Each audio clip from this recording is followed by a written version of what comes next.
Hello दोस्तों, TSP study में आपका स्वागत है।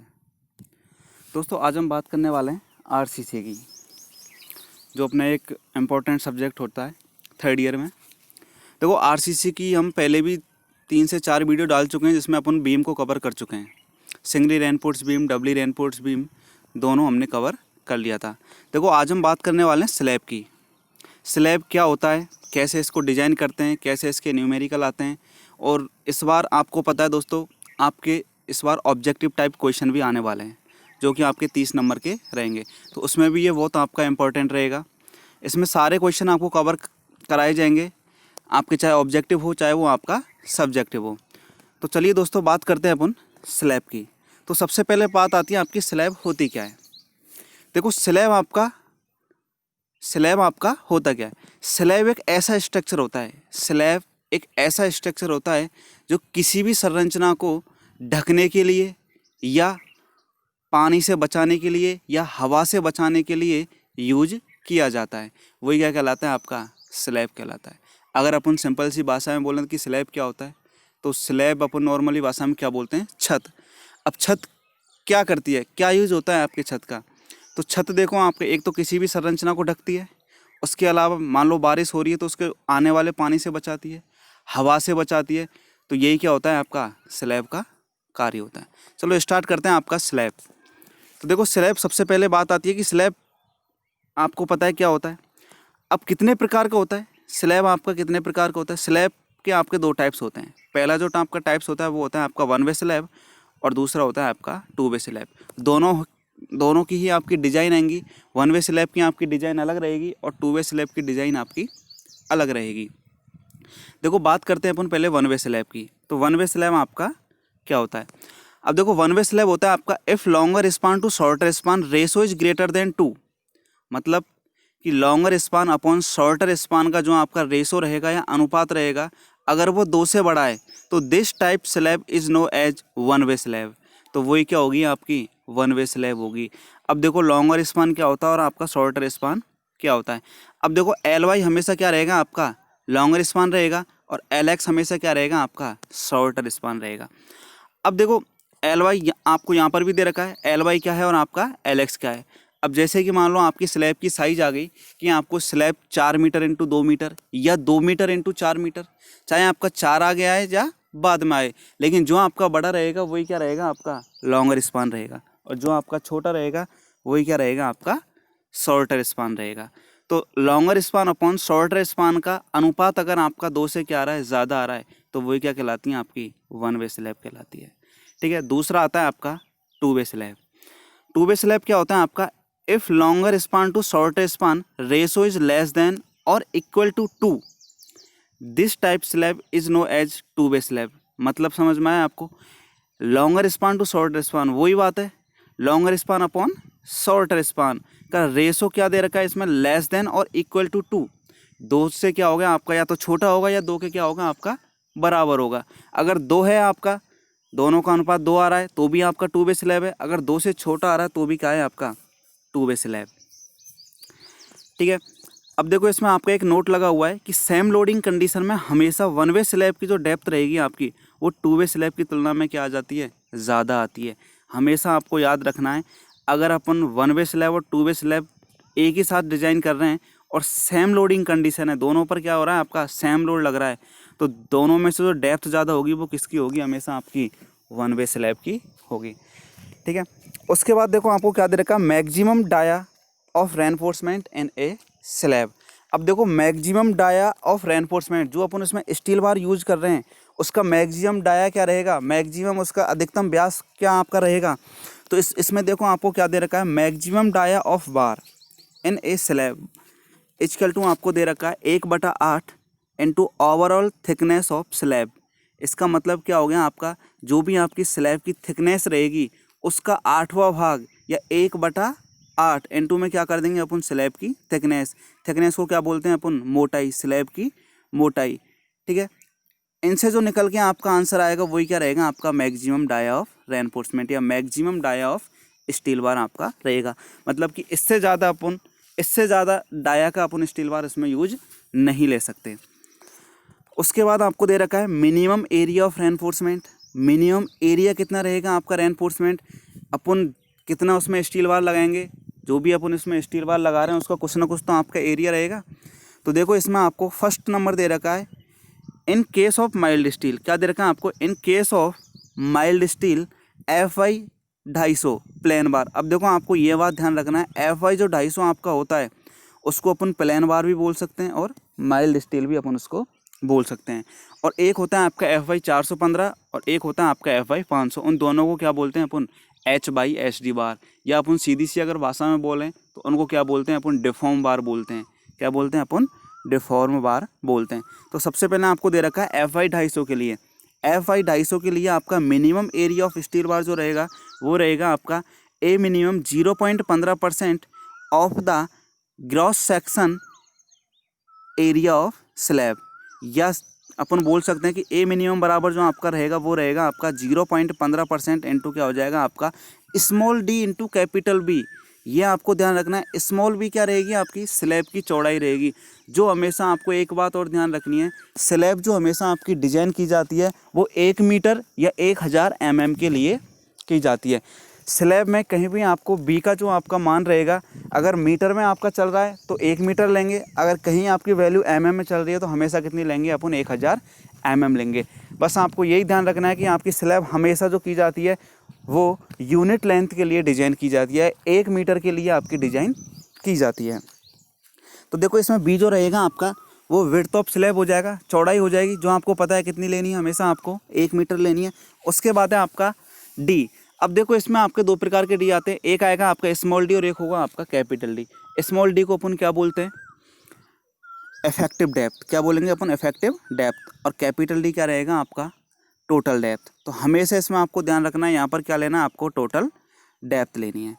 उसके बाद और अगर अपन आगे बढ़ना चाहें तो ए मिनिमम बराबर क्या हो जाएगा आपका 0.15/100, क्योंकि परसेंट को अगर अपन चेंज करेंगे तो 0.15/100 इंटू में क्या हो जाएगा आपका BD, या ए मिनिमम बराबर कितना हो जाएगा आपका 0.0015 BD। अब इसमें आपको बस यही ध्यान रखने वाली बात है कि डी हमेशा आपका क्या आएगा, टोटल डेप्थ आएगी, या डी आपका कौन सा आएगा, हमेशा कैपिटल आएगा। उसके बाद अपन बात करते हैं आगे। अब आगे देखो सेकंड नंबर में आपको क्या दे रखा है, सेकंड नंबर पर दे रखा है आपको in case of H/SD bar, in case of H/SD bar. H/SD बार में कौन से आ गए आपके, एक तो FI 415 आ गया और एक FI आपका 500 आ गया। इन दोनों के लिए जो आपका एरिया रहेगा वो क्या रहेगा, इन दोनों के लिए आपका रहेगा ए मिनिमम बराबर 0.12% इंटू क्या हो जाएगा आपका BD हो जाएगा। मतलब कि B और D का तो मान क्या रहेगा आपका सेम रहेगा, सिर्फ क्या चेंज हो रहा है, उसमें आप 0.15% ले रहे थे और इसमें आपको क्या लेना है 0.12% लेना है। उसके बाद आपका टॉपिक है minimum area of reinforcement in a slab, sorry maximum area of reinforcement in a slab. Minimum तो अभी अपन ने देख लिया था, अब क्या देखना है आपको, मैक्सिमम। अब देखो इसमें आपको ध्यान रखने वाली क्या बात है, आपको हमेशा मिनिमम ध्यान रखना है, मैक्सिमम नहीं तो आपके ऑब्जेक्टिव में आएगा और नहीं आपके सब्जेक्टिव में कहीं भी काम आएगा। आपको याद क्या रखना है, हमेशा मिनिमम याद रखना है। और मिनिमम आप जानते हो 0.15% और 0.12%। अगर अपन FI 250 यूज़ ले रहे हैं तो 0.15% हो जाएगा, और FI 415 या 500 यूज़ ले रहे हैं तो 0.12% हो जाएगा। मैक्सिमम आपको याद नहीं रखना है, सिर्फ आपकी जानकारी के लिए। ए मैक्स बराबर आपका कितना होता है 4% of the cross sectional area of the slab. मतलब कि क्या हो जाएगा, वही ए मैक्स बराबर क्या हो जाएगा आपका 4% ऑफ द BD हो जाएगा। बी का मान भी वही रहेगा आपका, डी का मान भी क्या रहेगा वो रहेगा, सिर्फ आपका चेंज क्या होगा 4%, क्या हो जाएगा आपका 4%। किसी भी स्लैब का जो आपका क्रॉस सेक्शनल एरिया है या ग्रॉस जो आपका इसका एरिया है उसके 4% से ज़्यादा उसमें स्टील बार अपन नहीं लगाते हैं, उससे कम क्या लगाना, हमेशा आपको स्टील बार यूज करना है। उसके बाद देखो आपको क्या आता है, maximum horizontal spacing between main bar in a slab. ये आपको ध्यान रखने वाली बात है। देखो maximum horizontal spacing between main bar. अब देखो जो आपकी स्लैब होती है उसमें दो प्रकार के बार लगाए जाते हैं, एक होती है, मैंने अभी आपको बताया था, एक होती है आपकी 1 वे स्लैब और एक होती है क्या आपकी 2 वे स्लैब। अब देखो होता क्या है, मान लो ये आपकी क्या है स्लैब है, ये मैंने क्या मान लिया LX मान लिया, ये क्या हो गया मेरा LY हो गया। तो देखो 1 वे स्लैब में मैंने क्या बताया था आपका, longer span upon shorter span का जो रेशियो आएगा वो क्या आएगा आपका 2 से ज़्यादा आएगा। एक डेफिनेशन तो आपकी वो हो गई थी। दूसरी डेफिनेशन क्या होगी आपकी वन वे स्लैब की, जो इसमें अपन स्टील बार लगाएंगे, जो अपन इसमें स्टील बार लगाएंगे तो दो तरीके के स्टील बार आपके यूज किए जाते हैं। एक तो आपके मेन स्टील बार जो हमेशा आपके एक्स के सापेक्ष लगेंगे, जो हमेशा आपके एक्स के सापेक्ष लगेंगे। एक होता है आपका डिस्ट्रीब्यूशन बार, एक क्या होगा आपका डिस्ट्रीब्यूशन बार। अब देखो मेन बार और डिस्ट्रीब्यूशन बार में आपका अंतर क्या होता है।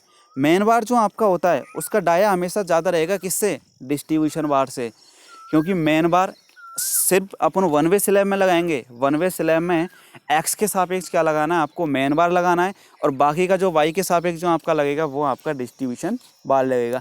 अब डिस्ट्रीब्यूशन जो आपका बार होता है सिर्फ उनका क्या कार्य होता है कि जो अपन ने मेन बार लगाए हैं उनके डिफ्लेक्शन को रोकना या स्ट्रेंथ प्रोवाइड करते हैं, लेकिन वो आपके जो मेन बार होते हैं उससे ज़्यादा स्ट्रेंथ प्रोवाइड नहीं करते हैं। सिर्फ उनका मेन कार्य क्या होगा, जो अपन मेन बार लगा रहे हैं तो सिर्फ डिस्ट्रीब्यूशन बार क्या करेगा आपके उसके डिफ्लेक्शन को रोकेगा। क्योंकि अगर अपन ने मेन बार लगा दिया और ऊपर से कंक्रीट डाल दें तो अपन क्या आ जाएगा, वो अपसेट हो जाएगा आपका या डिफ्लेक्शन आ जाएगा।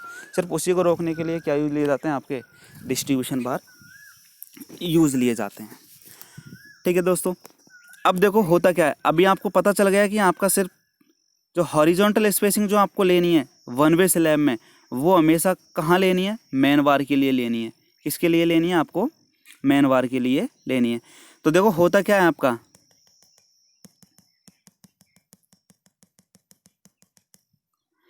Maximum horizontal spacing between main bar in a slab. तो देखो फर्स्ट क्या दे रखा है आपको, नॉट मोर देन 3D।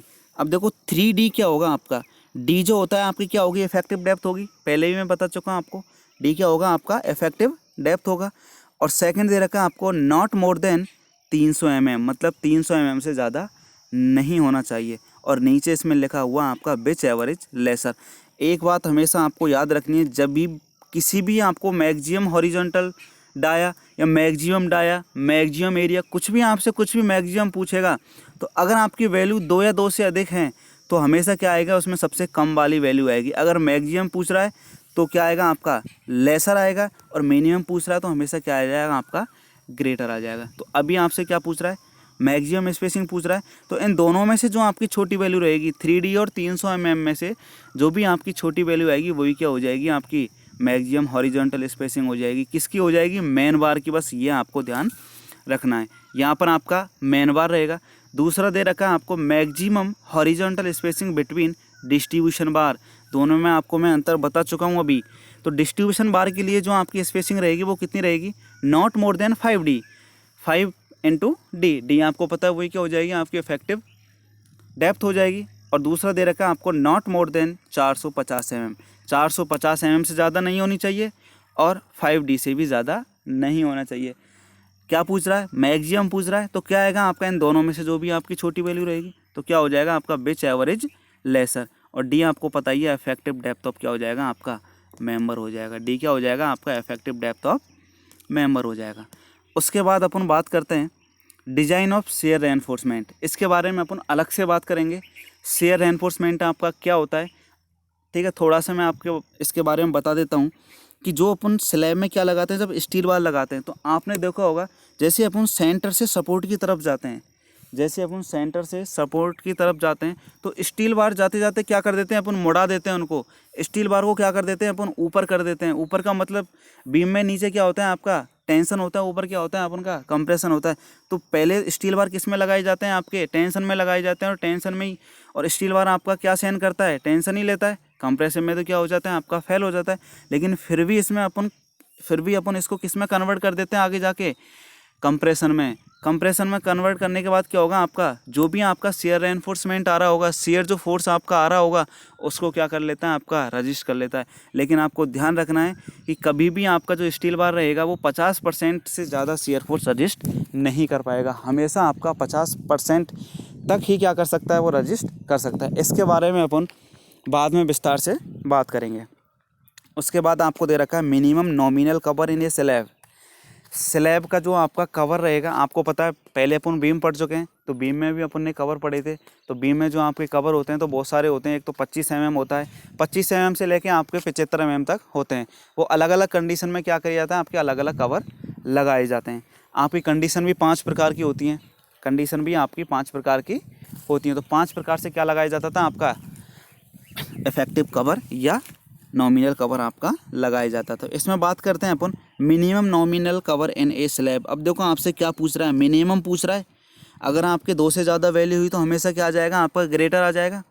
देखो सबसे पहले बात करते हैं अपन not less then 20 mm, 20 mm से कम नहीं होना चाहिए। सेकंड दे रखा है आपको not less than dia of bar if equal dia of bar are use. इसका मतलब क्या हो गया, स्लैब में अपन क्या लगा रहे हैं, कोई स्टील बार लगाएंगे, क्या लगाएंगे अपन स्टील बार लगा रहे हैं। अगर अपन एक ही डाये का स्टील बार लगा रहे हैं, मान लो पूरी स्लैब में हमने मान लिया कि 12 mm का स्टील बार लगा रहे हैं, तो पूरा क्या हो गया आपका 12 mm हो गया।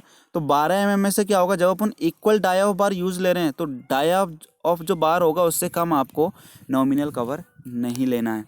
तीसरा देखो आपको क्या दे रखा है, not less than larger dia of bar unequal dia of bar are use. इसका मतलब क्या हो गया, स्लैब में अगर अपन 2 तरीके के स्टील बार लगा रहे हैं, मान लो एक तो आपने लगा दिया 8 mm का, एक लगा दिया आपने 12 mm का, तो पहले क्या दे रखा है इसमें लार्जर डाया ऑफ बार, जो दोनों में से जो बड़ा होगा उससे भी क्या नहीं होना चाहिए, आपका कम नहीं होना चाहिए। तो तीनों में से जो भी आपकी वैल्यू क्या आएगी, सबसे बड़ी आएगी 20 mm से। डाया ऑफ बार जब अपन एक ही साइज का बार यूज ले रहे हैं, और डाया ऑफ लार्जर, ठीक है, डाया ऑफ लार्जर अगर अपन 2 या 2 से अधिक स्टील बार का डाया यूज ले रहे हैं, तो तीनों में से जो भी आपका बड़ा रहेगा वही क्या हो जाएगा, आपका मिनिमम नॉमिनल कवर ने स्लैब हो जाएगा। उसके बाद अपन बात करते हैं आगे। अब देखो आपको क्या दे रखा है, मैं सीधी सी आपको भाषा में समझाना चाहूँगा। Controlling the vertical deflection in A one way slab. देखो आपके कहीं भी यूज़ नहीं आएगा। अगर आपके लिए ऑब्जेक्टिव आता है तो ये आपके लिए यूज होगा, अगर आपके लिए ऑब्जेक्टिव नहीं आता है तो आपका सिर्फ इतना सा ध्यान रखना है कि आपके सिर्फ सिंपली सपोर्टेड स्लैब चलती है, ना कि आपके कंटिन्यूस, नहीं आपके कैंटिलीवर। सिर्फ आपके कौन सी चलती है, डिप्लोमा के अंदर सिंपली सपोर्टेड स्लैब आपकी चलती है। तो देखो क्या हो जाएगा आपका कैंटिलीवर के लिए जो आपका होगा। अब इसमें देखो क्या दे रखा है आपको, 4 one way slab up to 10 metre span. Only 10 metre span के लिए आपका वन वे स्लैब के लिए जो आपकी controlling of the vertical deflection होगा वो क्या होगा। फॉर कैंटिलीवर बीम के लिए कितना होता है आपका, L/D बराबर 7। SS बीम के लिए कितना होगा, L/D बराबर 20। और कंटिन्यूस बीम के लिए कितना होगा, L/D बराबर 26। ठीक है, आपको ज़्यादातर कौन सा याद रखना है, सिंपली सपोर्टेड बीम का आपको याद रखना है। मतलब कि L/D का जो आपका रेशो रहेगा वो 20 के बराबर आना चाहिए, या 20 से क्या आना चाहिए आपका, छोटा आना चाहिए। अगर 20 से क्या आ रहा है आपका, ज़्यादा आ रहा है, तो अपन उसको यूज नहीं लेंगे।